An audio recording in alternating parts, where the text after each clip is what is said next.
Meilleur vœu, bonne année, na Bilonyoso.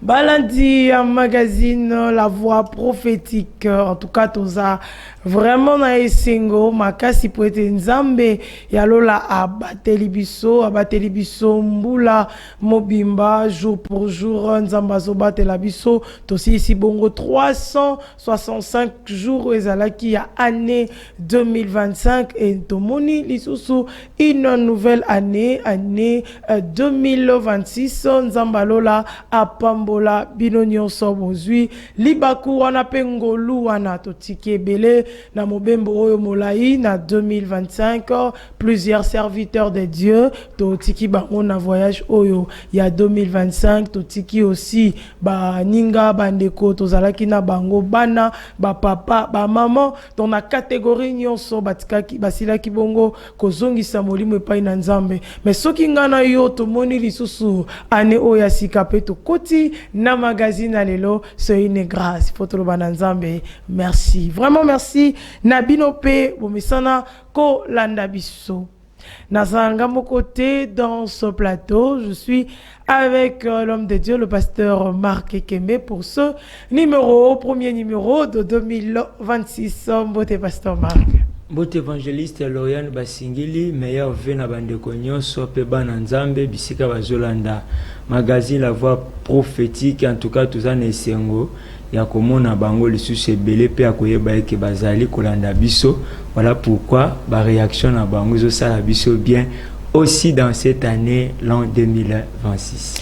Vraiment, merci. Surtout bino bato benga kabo komaka. En tout cas, nzambe à mon abino, nous sommes là encore aujourd'hui pour na kosolola na sujet munene tolobi agenda caché. Agenda caché, yango toko découvrir aujourd'hui tout au long de l'émission avec le pasteur Marc Ekembe.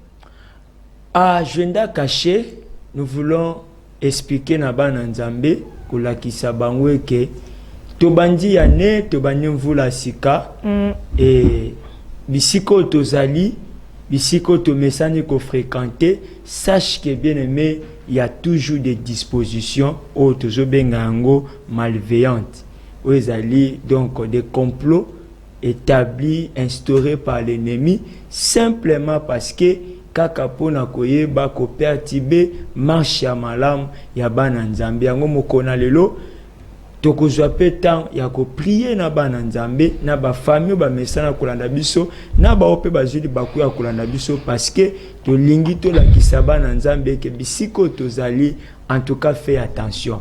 Tolobi bonne année, oui c'est vrai, bonne année c'est bien, mais sache que bisiko tozali y a toujours des agendas cachés au ezali parce que ça ba mususu ba luka ki ba neuti koleka ba resi yote ba sali ndenge nyos na bana na ndaku ba resi yote. Voilà pourquoi disposition wana bandeko oyo ezali na biso kino lelo na kati ya l'église na ba bureau bisika musala voire même ba agenda caché tozo ba tapo na mboka na biso ba agenda caché tozo loba même na bisiko tozali ya bana bazotanga biso nyonso bisiko tozali yango na par la grâce de Dieu tolinga ki to mema bana nzambe to comprendre yango mais aussi ko changer chaîne parce que numéro lelo eye penda ko éclairer biso na makambe belé aussi a komema biso a la dimension de la prière.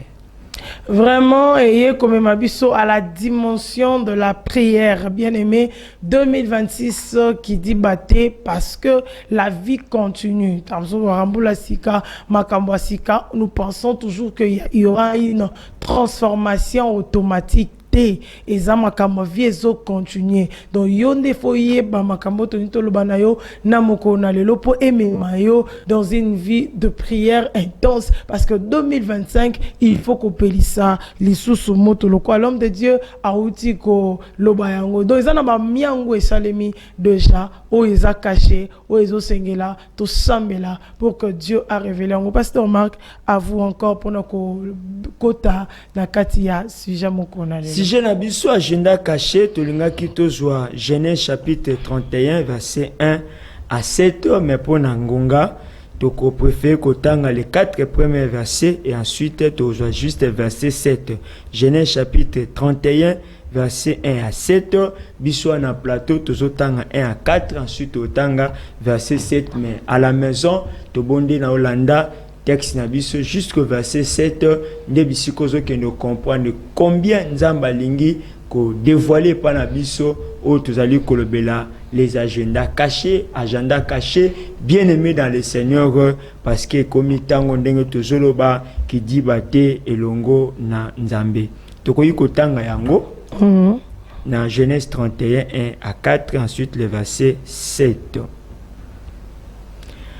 Jacob entendit les propos des fils de Laban qui disaient: Jacob a pris tout ce qui était à notre père, et c'est avec le bien de notre père qu'il s'est acquis toute cette richesse. Jacob remarqua aussi le visage de Laban, et voici, il n'était plus envers lui comme auparavant. Alors l'Éternel dit à Jacob: retourne au pays de tes pères et dans ton lieu de naissance, je serai avec toi. Jacob fit appeler Rachel et Léa qui étaient au champ vers son troupeau. Le verset 7. Et votre père s'est joué de moi et a changé 10 fois mon salaire, mais Dieu ne lui a pas permis de me faire du mal. Mais Dieu ne lui a pas permis de me faire du mal. Bien-aimé, c'est en quelque sorte aussi ezali bilan. Bilan na yo zolanda biso il y a 2024 2025. Bilan na yo zolanda biso parce que Bible zoloba que avant même Jacob a remarqué et que visage ya Laban et changea qui vis-à-vis na ye, mais ya liboso Bible zoloba na biso abandi ko yo Canaan. Bien-aimé, avant que okoma na makambo susu, yebaka ko jauger toujours environnement na yo. Yebaka toujours ko jauger bien aimé bisiko yo zali. À propos na yo batu balobaka nini? À propos na yo nini batu balobaka? Bible lobi Jacob entendit les propos des fils de Laban qui disaient: Jacob a pris tout ce qui était de notre père. Bien-aimé dans le Seigneur, environnement il y a Jacob azalaki abandi déjà ko yoka yango pe bandi déjà ko yebisaye sous forme d'avertissement et bandi déjà ko yebisaye que attention parce que feu rouge ezali, attention parce que Jacob tu risques même de perdre ta vie parce que maloba oyo Osali susu le bienvenu te. Osali susu le bienvenu te. Na kati ya famille na biso parce que tu as presque tout ya papa na biso. Voilà pourquoi aujourd'hui tu es en train de se retrouver avec cette grande richesse, Jacob, au détriment na biso. Bien aimé, il y a des personnes Nzambe grâce à Eliko na bango, ezo samisa na bango prospérer. Grâce à Nzambe Eliko na bango, ezo sale qui va porter toujours différence. Grâce à Nzambe Eliko na bango, ezo sale que bien aimé dans le Seigneur, bo luka qui est année 2025 bo réussir yete, bo bundi sa ki musana ye, bo réussir yete. Voilà pourquoi bien aimé, tu as remarqué awa et que na dimension liboso, tu as mona Jacob ayoki. Alors na dimension mi balé, c'est là où maintenant Jacob a se rendre compte que makambo nga na yokaki, eza vrai, eza réel. Parce que on a moni et que Jacob et Laban a changé visage contre ngai. Oh comportement na ye, attitude na ye changé vis-à-vis nanga. Voilà pourquoi nazo comprendre que tozana ye lisusu te ndenge tozalaki. Et pendant ces moments-là, Bible zo banabiso et que Jacob azo kanzambe azo bisabi retourne parce que la maison, le milieu aux alina yango, il y a toujours un agenda caché pour nayo Jacob. Alors, Bible Zoloba, il leur dit: je vois ayebisi basi oyaye Laban ayebisi Jacob azobisa Léa, azobisa Rachel. Alobi, je vois au visage de votre père qu'il ne plie envers moi comme auparavant. Gloire au Seigneur. Je suis en train de remarquer et que visage ya papa nabino ezali sous tendenge ezalaki auparavant envers moi. Voilà pourquoi je me retrouve déjà en danger. Je me retrouve déjà et que na kata milieu oyo et comme linga déjà hostile. Voilà pourquoi je préfère aller bisika oyo nzambe abengi ngai. Je préfère aller na kati na mabelo ya batata na ngai bisika oyo ngai na botama parce que milieu oyo na moni yango lisusu ezali profitable te et pas inanga. Bien aimé, c'est comme ça Jacob est en train de dire au verset 7. Et voici votre père s'est joué de moi et a changé 10 fois mon salaire. Abandeko salana Laban alors que Laban azaki na agenda caché vis-à-vis na travailleur na ye. Vis-à-vis na Jacob azalaki na agenda moko caché. Bien aimé dans le Seigneur, en passant aussi tolinga kito memayo na kati terrain oyo. Bien aimé, regarde encore 2025. Comment bien aimé dans le Seigneur, bisiko yo zalaki, bisiko yo zo travailler, bisiko yo fandiwana. Est-ce que bien aimé dans le Seigneur, n'est-ce pas il y a un agenda caché? N'est-ce pas bien aimé, il y a des réalités cachées? Oh yo yo za komona que réellement batongo balinginga, bazo edenga, mais en réalité, en revanche, il y a quelque chose. Oh yo ezali ko piloter na se, ou ezali ko sala ke katina yo. Peu importe aux alikozwa, mais tu ne te retrouves pas. Peu importe aux simba, tu ne te retrouves pas. Simplement parce que il y avait un agenda caché dans Katanda qu'il y a Laban. Bien aimé dans le Seigneur. Et témoignage de Jacob, c'est ce qui nous a poussé aujourd'hui pour dire et que écoutez bien aimé, Jacob est en train de dire, et mais Dieu ne lui a pas permis de me faire du mal. C'est noir si blanc et que si c'était seulement pour Laban, il allait me faire du mal, il allait me tuer, il allait tout ravir au Nazana Yango. Mais heureusement, j'avais pour moi le Dieu de mes pères. Le Dieu de mes pères, où il a salié que Katinanga n'a se retrouvé que Lelo a tabajanda caché wana, mais je suis en train de voir que Lelo n'a commis bisiko n'a commis. Bien aimé dans le Seigneur, et l'autre alboso tozo des dispositions malveillantes. Bisiko tozali. Attention bien aimé, n'a pas disposition malveillante. Et ça n'a pas tout, bazana ba disposition à ma bé, likolo ya vina yo, ba disposition à ma bé, et sika yo côté, sika yo zali. Bien aimé dans le Seigneur, 2026, tala mingi bisika ni nozotia lokolo. 2026 banda kota la malam, bien aimé, kosuka kaka te par l'apparence, kosuka kaka te bien aimé na gentillesse, kosuka kaka te na ozomona bat bazo présenter pana yo, mais en réalité bien aimé, cherche à comprendre les détails moussous. Cherche à comprendre bien aimé, quand moussous dali ko s'est passé, c'est là où bien aimé dans le Seigneur, tu vas comprendre que un peu comme Jacob, 10 fois va changer salaire. Oh bien aimé, 10 fois salaire va changer. Simplement parce que et pas y a là-bas, alinga qui jamais comme on a travaillé na ye, comme on a Jacob à s'épanouir, à s'épanouir. Yango bien aimé dans le Seigneur, les dispositions malveillantes, ezali makambo yo, ezali ko permettre pas na yo au progresser te. O matate, makambo bongate, makambo simbate, yango ezali makambo lelo, tozali ko telemela yango. Ba agenda caché, ezali aussi bien aimé, o tozali koloba, ceux qui conçoivent, bien aimé, contre toi, contre ta famille, bien-aimé, des complots. Yango tozo ba agenda caché.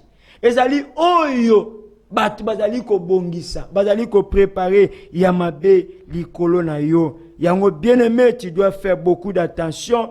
Alors ce numéro spécial est ko réveiller famille moko, ko réveiller ndeko moko, ko réveiller une famille pour dire que attention, le pan wana famille bofanda raboyebité, il y a des agendas cachés. Le pan wana famille bino bofanda bo croire que bien aimé ba sepela ba linga ka nyos bo sala ka wana bien aimé eza mascarade. Yango zomona batebele lelo bazolia yo mais bazofula yo cessé. Bazolia yo ba ofula yo cessé simplement parce que bisika yo zali mabele wana yo kota ozalaka le bienvenité. Yango wana bien aimé dans le Seigneur. Nalingina zoa Proverbe chapitre 23 le verset 6. Proverbe 23 le verset 6. Écoutez bien aimé ce que la Bible nous dit dans Proverbe 23 le verset 6. Vous allez croire que bien aimé et que c'est un sujet inventé, c'est un sujet bien aimé otokanisi yango, mais alors que c'est vraiment quelque chose où Nzambe aye komemela biso yango pour réveiller biso dans cette année 2026. Proverbe 23, le verset 6. La Bible dit, ne mangez pas le pain de celui dont le regard est malveillant. Et ne convoitez pas ses friandises. Ne mangez pas le pain de celui dont le regard est malveillant. Même bien aimé Bible qui ne ko interdit biso. Na babiloko même etali le manger. Plus le même des choses aussi établies, bien aimé dans les scènes même des boissons. Fais attention, bien aimé. Mais si kanyonso, eza bisika na yo, iyakoli ate. Et bisika bien aimé dans les scènes, okoki ko sopanate comme disent les Quinois. Bien aimé dans le Seigneur, il y a un banda qui marché, bien aimé dans le Seigneur, avec beaucoup de prudence dans cette année parce que ils ont voyage mouné toujours ça. Et na kata voyage oyo, poste nzambe zali, okende déjà koyeba banani yango bazali na regard zali comment malveillant vis-à-vis na yo. Bien aimé dans le Seigneur, combien le bakoti bandako, combien batiki biso, combien ba perdre vie, combien ba perdre bien aimé, musala parce que si koya zalaki wana, azalaki le bienvenité, ici koya zalaki bien aimé, akutani na ba problème et belé. Je sais que bien aimé dans le Seigneur, à un moment à cause de la clémence na yo, à cause de la gentillesse na yo, bien aimé dans le Seigneur, mais attention, il y a certaines personnes, bazoli a yo, mais bazo fula yo cessé. Bazoli a yo bien aimé, mais alors qu'il y a des complots, eux allaient ko salema tout autour na yo. Actes des apôtres, chapitre 23, le verset 12 jusqu'au verset 14. Actes des apôtres, bien-aimés dans le Seigneur, nazolinga o comprendre parce que toza ne bandeliane, distraction awa ezate et pas inabiso parce que tolingi te o perdre loko moko pe tolingi to perdre yote. Voilà pourquoi Bible zoloba, quand les jours furent venus, les Juifs se formèrent un complot et firent des imprécations contre eux-mêmes en disant qu'ils s'abstiendraient de manger et de boire jusqu'à ce qu'ils aient tué Paul. Ceux qui formaient ce complot étaient plus de 40. Plus de 40. Bien-aimés dans le Seigneur, voyez le monde autozana yango. Alors que cet homme, bien-aimé dans le Seigneur, quand bien même qu'il avait ses affaires, ses activités, comme faisait des tentes, mais Paul c'était un homme de Dieu. Paul était un homme de Dieu, bien-aimé dans le Seigneur. Un complot au bazako lukaba boma Paul, mais plus de 40 juifs. Bien-aimé dans le Seigneur, plus de 40. Alors que Bible zoba ce qui est grave, na complot o balobi toko liate, toko melate. Et Bible zali koloba basali yango avec des imprécations contre bango. Ba mususu na bango, bien-aimé dans le Seigneur, vous allez nous excuser. Bazaki ba marié, mais balobi to fanda na basi na bisote. Simplement jusqu'à ce que toko mona Paul, mutu na ekiti na se. Jusqu'à ce que Toromona Paul vit na Yesu kiwana. Bien aimé, banano bazo sala complot pour na vie na yo. Banano ben bazali ko se comploter pour na kiti yo fandi.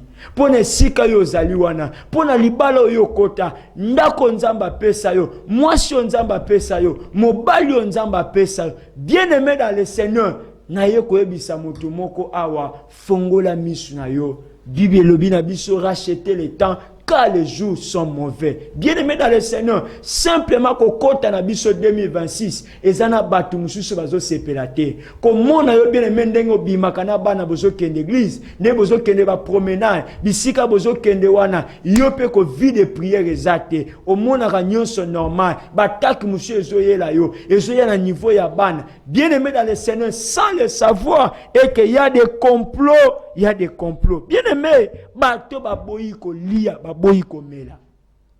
Ça c'est dangereux. Ça c'est dangereux. Avec des imprécations. Des imprécations.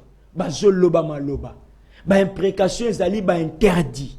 Ba imprécation bien-aimé, nakat na bango, ba mi pesi une peine. Yamaka mususu babande ko sala, ba o sala ngo lisusu te. Bien-aimé dans le Seigneur, bazo multiplier fréquence à ba réunion jusqu'à ce que balobi la vie de Paul nous allons mettre fin à sa vie. Bien-aimé, moté ya sango malam. Combien te ya bate to père de bango? Combien te ba ministère lelo et sous qui bien-aimé dans le Seigneur? Combien te ya ba grâce et sili? Combien te ya bato babanaï ko émerger, ko prospérer dans la société? Bien-aimé dans le Seigneur, domaine moko XY, simplement parce que il y a eu des gens avec un regard malveillant, avec une disposition malveillante pour bazoluka ko mettre fin à vie na yo. Bien-aimé dans le Seigneur, bati mususu fanda na bango, bati mususu lakisa bango gentillesse, bien-aimé dans le Seigneur, mais en retour, en revanche, ce sont des personnes oyo balingi komona yo te en vie. Oh, je suis désolé. Je suis désolé, bien-aimé. Il y a côté ba complot ya boye. Yango Bible zoloba. Yoko yiko kamwa 40, mais Bible zoloba que 1000 tombent à ton côté et que 10 000 à ta droite. Voyez, 1000 et 10 000. Bien-aimé dans le Seigneur, voyez ce monde alors que le Seigneur a révélé biso. Oyo nyonso zazo salema dans bien-aimé dans le Seigneur en cachette ou encore en secret. Mais le Seigneur prend toujours soin de veiller, alléluia, pour ses enfants, pour que baye bakokwe yate. Bien-aimé, la vigilance, la prudence, na katia vina yo 2026, c'est bonne année, oui c'est bien bon, mais banana nous ko veiller makasi. Bana nous ko veiller na babisika au participa kana ba réunion. Bana ko veiller na bisika mususu, ba oza kana ba proche na yo. Bien mais dans le Seigneur, tu y bien que le Seigneur nous demande l'amour. Oui, c'est vrai. L'amour que Dieu nous demande, na kati na biso et l'obité que bien aimé na koki kozala passoire. Il y a accès à Batunions. Voilà pourquoi j'aime cette pensée biblique. Fais plutôt de ta vie et ça comme une fête, mais et non comme un deuil. Je répète encore. Fais de ta vie et ça comme une fête, mais pas comme un deuil. Vous savez quoi? Dans une fête, on sélectionne des gens à inviter. Dans une fête, Moutunions tout est invité. Oh, je suis désolé. Moutunions tout est invité. Bien-aimé dans le Seigneur, parce que la salle est limitée. Nous avons besoin de 150, nous avons besoin de 200, mais nous avons connaissance plus. Alors que nous avons sélectionné parmi les connaissances, nous avons plus meilleur. Yango wana, bato wana nde na ko invité bango ba ya ko fa nanga. Bien-aimé dans le Seigneur, mais si dans une fête, bien-aimé, on invite les gens, mais dans un deuil, on n'invite personne. Dans un deuil, moutunyo soya kanaye. Na oya linga ko na oya linga kayote. Je suis désolé. A sekisayo, a lelisio mais en réalité azana yote. En réalité na kat na yazo azui, a lekisi bango pi a lekisi. Bien-aimé dans le Seigneur, voyez ce monde, voyez ce monde. Oh, bien-aimé dans le Seigneur, le l'opposant na yango, bati bakomi ebele, mais mukolo yoko zanga, obanako sala, bien-aimé, une autre lecture à mukilo, une autre lecture à mukilo, oyo, pendant que bien-aimé dans le Seigneur, yoko zanga. L'histoire ya Paul, n'est inspiré biso pona koloba, fais de ta vie une fête, mais pas un lieu de deuil. parce que tout le monde na invité kate mutu nyonso akoya ayoki sango ayoki sanga yeko fandi sanga azananga ensemble, mais en réalité ça peut être aussi un ennemi. Oui, il y a aussi des poches, mais bien aimé toujours vivre dans ce monde, nous sommes en train de voir que tout autour na biso, bien aimé dans le Seigneur, toujours zalaka kaka na ba mite, mais nous avons aussi des ennemis. Paul n'avait pas seulement des amis, Paul avait aussi des ennemis. Bien-aimé dans le Seigneur, voilà pourquoi traite-moi ta façon de vivre dans ce monde. Bien-aimé dans le Seigneur, tu dois maximiser encore. Bien-aimé, ba tactique mususu, parce que dans cette année, et nous voulons assez que Nzambe asala biso grâce. Comme to bandi année, bien-aimé dans le Seigneur, to kene kosi sa année oyo dans la gloire. Et to que nous aussi ça né oyo na kati ya succès. Bien aimé dans le Seigneur, tango tozolo bela tipia ba agenda caché, et nous sommes en train de voir dans Matthieu chapitre 2 le verset 8. Matthieu chapitre 2, tolobaki yango telengonga o eskize biso, bien aimé, parce que numéro alelo ezali spécial. Numéro alelo ezali spécial. Matthieu chapitre 2, bien aimé, le verset 8. Nazo sepenayo parce que Zolanda biso, et tu sais que ici à magazine La Voix prophétique nzamba zo sala biso grâce ya ko bénéficier na maté ya pe ba enseignement o Bible zoloba alors Hérode fit appeler en secret le mage et c'est à qui soigneusement auprès d'eux depuis combien de temps l'étoile brillait, puis il les renvoya à Bethléem en disant allez, prenez des informations exactes si le petit enfant, quand vous l'aurez trouvé, faites-le-moi savoir afin que j'aille aussi moi-même l'adorer. Bien-aimés, nous sommes en train de voir l'étoile bungi, pardon, le mage, kokota na kati perdement, et pas inabango certainement babande koloba, comme c'est un roi, nous devons passer où? À Jérusalem, parce que Yaoundé Zalaki siège. Ici, comme au Kondi Azali,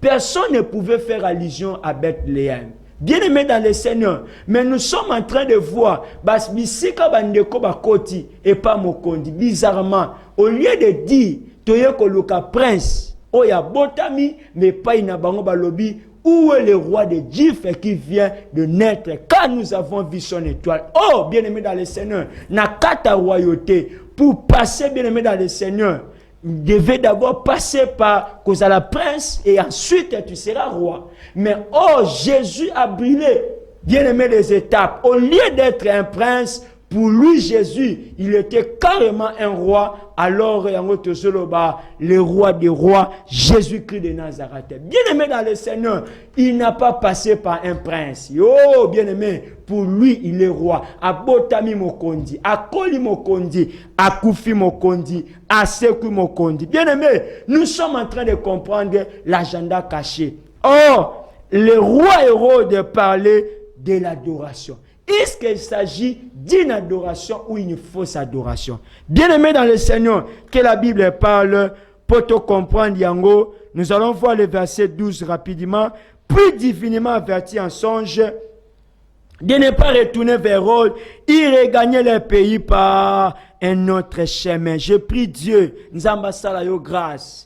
2026, nous avons divinement averti. Nous avons grâce. Nous restaurons divinement averti. Bisiko yo fréquentaka, nous avons divinement averti. Parce que Dieu est capable. Il y a que changer mutumoko trajectoire. Il y a que changer mutumoko destinée. Il y a que changer mutumoko nzela. Bible lobi, il regagnait le pays par un autre chemin. Bien aimé, cette année 2026, c'est possible. Nzambe a créé un chemin panayo. N'est-ce pas? La Bible dit, ne considérez plus les événements passés. Voici, je vais faire à vous une chose nouvelle. Bien-aimés dans le Seigneur, 2026, nous croyons fermement en Dieu et que c'est encore possible. C'est encore possible. Bien-aimés dans le Seigneur, enfin, le verset 16, c'est là que tu dois comprendre. Pour chiter, Bible lobi, alors Hérode, voyant qu'il avait été joué par les mages, il s'est mis dans une grande colère et il envoya tuer tous les enfants de 2 ans et au-dessous, qui était à Bethléem dans tout son territoire, selon la date dont il s'est soigneusement acquis auprès des mages. Bien-aimés, ces jours-là, Batoe bayoka ki mokonzi kolobela sur adoration. Or, le roi Hérode ne peut pas adorer.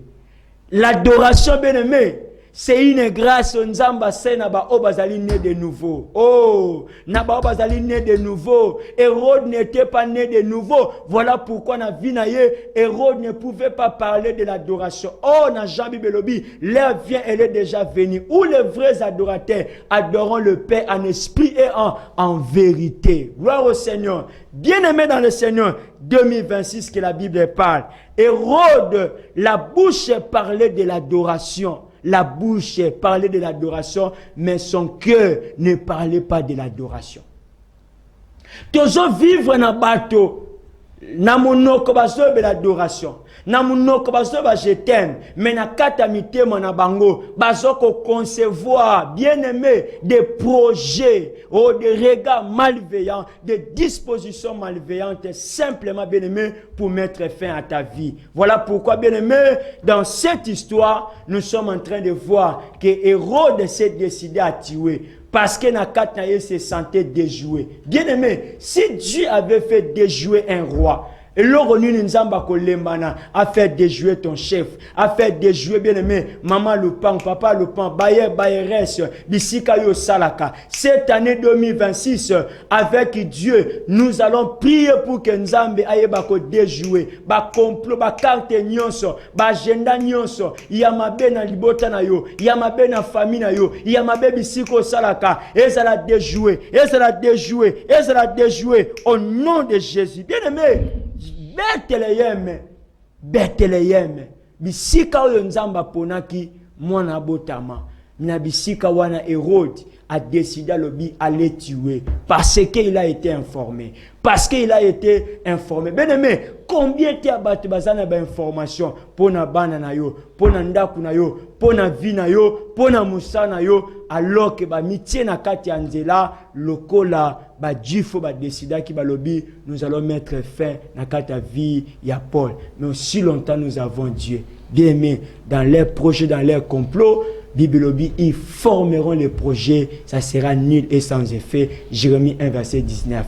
Bah projet bah que ça, n'année où il y a nul et sans effet, parce que tu as Jésus. Mba se koye que ça nul et sans effet. Maladie ne koye que ça nul et sans effet. Alors n'hésitez pas de nous appeler, n'hésitez pas de nous contacter. Bah numéro vous allez afficher, on a plus de 143 89 156 28 01. Vous la sikane en sika, changez bizalonga makamba ko bipe. Vous la sika makambo sika, bilambo l'attaque à siko gangi bona newana. Bien aimé, au-delà bilamba, mais nous prions que réellement Mbula Sika ozwa une identité nouvelle. Mbula Sika bien aimé, identité à Sika, makambo Sika na vie na yo. Yo pozo sela baninga ba complot na kate église boyemba ka bamoko, bozaka na voix moko, bo prestake Sika moko, mais mutema na tu as des dispositions malveillantes. Bien aimé dans le Seigneur, vie wana et comme nulle part. Et comme nulle part, musozo sala wana bien aimé. Ofuta makate, otika pete, bien aimé, tandenge longi abatu monsieur zobeba na l'église. Pour muninga témoignaki, et longi na ye baby, et longi kotika lo bongo. Alors que soko ndimi li pambolia muninga, nzambe pa kosta la grâce, parce que tozoloba, le panier c'est qu'il encore. Le panier c'est qu'il encore. Na yoko communiquer vie na ndaku moko, na kata vie ya ndeko moko, ke na kata vie na yo, 2026, bien aimé, kozana ba disposition hostilité, makambo mabete na kati na yo, mais compte en Dieu, s'appuie en Jésus, s'appuie en Dieu, et bien aimé, tu finiras par réussir. Que Dieu te bénisse, magazine à voix prophétique, on est ensemble. Voilà, on est ensemble dans ce magazine La Voix prophétique, agenda caché, agenda caché. En tout cas, tous vivre dans un monde, dans un milieu où ils sont tellement hostiles qu'ils ont singanabiso, totalement namabondeli. En tout cas, l'homme de Dieu a parlé, a donné vraiment beaucoup de versets bibliques. En tout cas, quand tu as un temps, il y a méditer. te zoata koyoka ete ezana batu oyo tan yozo lala autant yozo pema bango bazoluka yo okwe. En tout cas n'hésitez pas à komela biso. Merci na bandeko ba benga kibiso komela kibiso depuis Bandal Nzambe a pambola bino. En tout cas je vois aussi que cette occasion et que vous avez encore une autre occasion oyo ko benga lisusu pona bosolola na mosali na Nzambe. Agenda caché pasteur Marc awa nazomona ete agenda caché ezali ba plan oyo bato bazosala pona koluka kokoisa bana na Nzambe. Et aujourd'hui plusieurs en sont victimes. Nini vraiment lingolo bana bango et bakoyi kosala nini exactement pona kolonga ou ezali ba agenda caché. Maman, vous savez, Jésus avait 12 disciples. Il a marché avec les 12. Atindi bango mission bakio sa musala Nzambe, c'était les roda l'évangélisation. OK? Et mon thème ya maître, ya ko former bato, ya ko aider bato oyo lobby azopesa bango une mission. Une mission ya ko kende ko panza sango malamu. Mais na kati ya noyau wana il y avait un Judas Iscariote. Cet homme-là, nakat naye après tozomonango akozana ba agenda caché. Yango na bien-aimé na sa mokili oyo tozolobela yango. L'amour est indispensable te que na kati ya mutu azana ba semence au lobby et ko sala ke susciter susciter jalousie. Na kati ya bato kaka Nzambe topesi ye confiance à 100%. Combien de tozomona basi moi si mon bali bazo kabwana kobomana même kobomana voyez cette année ça qui sont année passée à 2025 voilà année oyo uti koleka combien de tozomona ba fiançailles kaka bato bazo se préparer na libala lobby nzoka mobali wana za ba projet moko mabe contre moi si oyo lobby que je t'aime yango tozo ba fait attention parce que l'adoration ya Hérode ezali te expression motema na ye. OK. Voilà. Oyo Hérode azoloba na monoko ezali expression te ya langage ya motema na ye. Motema nezo parler si autre chose. Yango na mama Lauriane. To sambia na Nzambe amema biso na dimension tozoba koza divinement averti. Oui, c'est vrai que ba prophète Nzamba sali bango ngolo, mais biso pe na bisiko tozali Nzambe pa koki ko dévoiler biso ba réalité mususu o tozo vivre na ba environnement tozana yango. Nana ko yiko ndima ke papa boti mwana pe lobi papa wanda azali à la base ya stérilité ya mwana, azali à la base ya célibat ya bana na ye, azali à la base ya makambe belo lelo bana ba koki ko s'épanouir te. Alors qu'il y a des familles comme ça. Voyez, te lobite que ça ba parents nyonso non. Tobite que ça va paragnoso. Même Jésus a qui 12 disciples étaient. Disciples kaka moko. Oyo na kati na yazaki na ba agenda na ye caché vis-à-vis de son maître. Yangona Yesu plus azoloba. Na yebi mwana moto akokabama. Akote kame mawana oyo. Akokaba mwana moto. Ekokaki kutu na yasani abota mate. Donc na se mokili oyo tozotambola bandeko. Ezana batu mususu lelo musana ezali ya opesa baninga poison. Ezo profiter na yo à rien. À rien.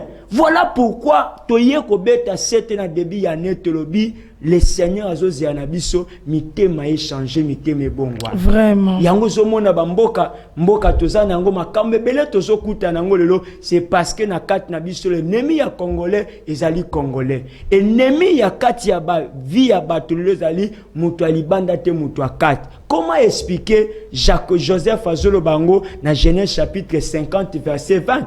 Abi vous avez médité de me faire quoi? Du mal, pas le bien. Oh, c'était Joseph là, ne mutu akosunga libota na ye mobimba. Oh, mama kutu oyo akokaki ko gagner plus de Joseph, nzamba sepela ki azoye. Alors bandeko bandeko bundisa Joseph, bango wana nde oyo bazalaki ba bénéficier.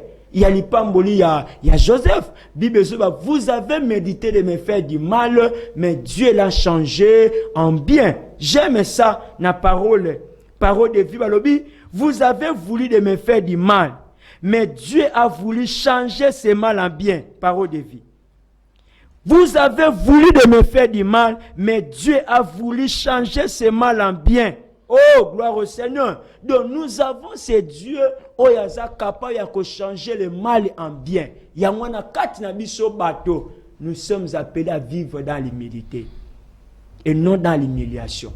Vivre dans l'humilité parce que l'humilité précède la gloire. Maman, l'origanisation appelle à battre mususu ko kitisa ou ba kitisa parce que ma peketombo ma makasi. Ami mona kaka ye kaka. So yazate batu mususu moyen basala quelque chose de zate. Yango batu mususu ba décida ya ko buka batu wana mapeka. Et yango tozo mona yango na mokilo tozali.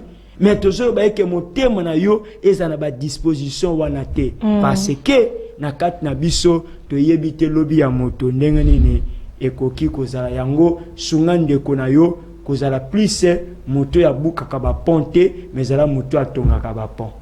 En tout cas, agenda caché, bombi makambo ebele, télé, ngonga, tokolobata, msusu nyo sauté. Mais comme nous sommes dans le début de l'année, en tout cas, tokozwa temps, ya kolimbola, malembe, l'agenda caché, parce que y en a plusieurs, qui de tolobi, basa nanzambe, bele bakoufi, y a eu des couples, moi si abomi mobali abomi moi si, donc il y a eu beaucoup de choses, et salemi, namboula 2025, batoizo, c'est là, marié na fête, kuna marié à koufi, donc il y a beaucoup des agendas oyo et salemi nabomo nabato metoko lembate parce que Yesu azali nabomo pasteur Marc tozo chuté il y a que quelques minutes pour tosilisa mokona lelo tozolo belango kopé sa confiance dans Nzambe ane bandi quand même que milieu zali nango zali très hostile bien aimé mais place ta confiance en Jésus et soit un homme, une femme de prière, parce que ça bande belelo, attitude na yo, négligence na yo, ça sera difficile pour toi, mais quand même Nzambe a dévoilé par orienter en pas na yo, yango toujours seng na bande ko bazola ndabiso, soit un homme, une femme de prière. Kaka na ba prière, ndeto ko kende kolonga parce que Bible zo bana Actes des Apôtres chapitre 12. Hérode azaki na ba disposition mabe contre l'église, aboma ki même Jacques frère et Jean par le paix. Et Bible zo banabiso ba même méthode na ye ayaki pe ko kanga Pierre, mais cette fois-ci na Acte 12 ou 5 Bible lobi et l'église nécessite d'adresser à Dieu pour lui des prières.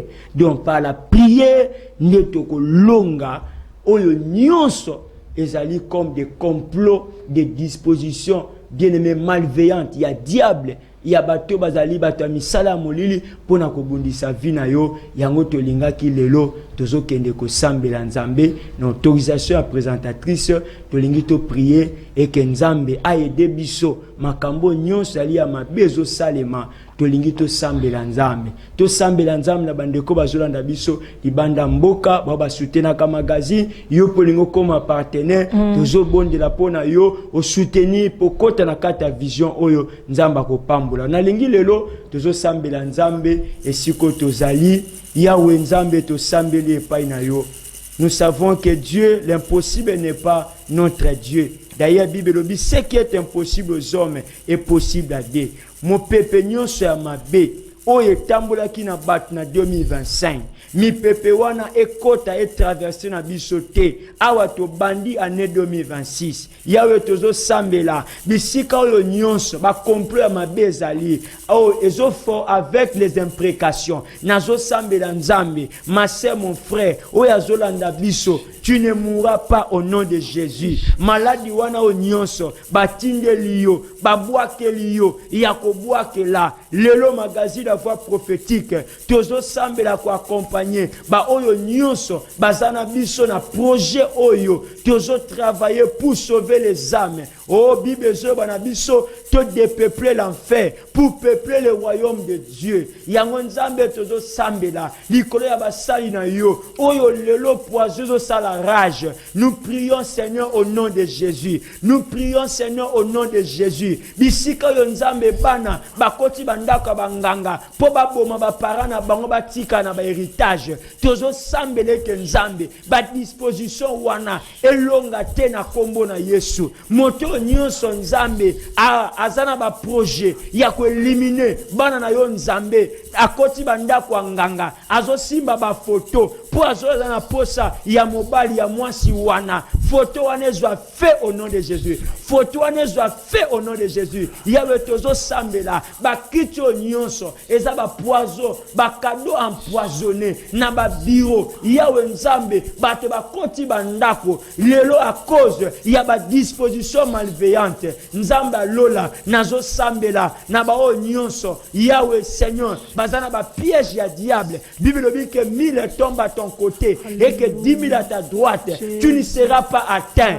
que le maison est à la réellement bénie ba maison à la transformer ba bureau ba entreprise mboka oyo yawe tozo sambele pai na yo tellement nzambo sala Bible dit mon rédempteur est vivant il se lèvera le dernier nzamba tellement abana ko sela yo ba comprendre za la dévoiler et za la déjouer au nom de Jésus poison wana et comme vita Christ au nom de Jésus oh je déclare parce que tu es innocent innocente ma sœur ba kolonga yo te oko perdre mobali wana te mpapa ko perdre mwasi wana te ba koti bandako nganga na kombo ya mwasi na yo na kombo ya bana na yo na kombo na yo pozanga musala wana o perdre musala wana tu arrêter yango au nom de Jésus magazine ya lelo plateau spécial numéro spécial yawe nzambe 2026 oh honoré bana yo oye batambo na fidélité lokolo honoraki Zacharie lokolo honoraki Elisabeth